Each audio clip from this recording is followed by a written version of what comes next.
শুরু করছি আল্লাহর নামে, যিনি পরম করুণাময় অতি দয়ালু। বলুন, হে কাফির কুল, আমি ইবাদতকারী না, তোমরা যার ইবাদত করো, এবং তোমরাও ইবাদতকারী নও যার আমি ইবাদত করি, এবং আমি ইবাদতকারী নই যার ইবাদত তোমরা করো।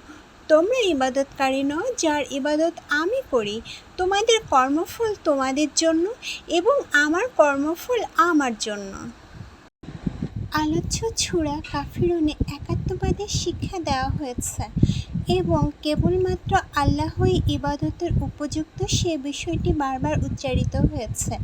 ইবাদতের ক্ষেত্রে অন্য কাউকে অংশীদার করা যাবে না, তার শিক্ষাই রয়েছে এই সূরায়।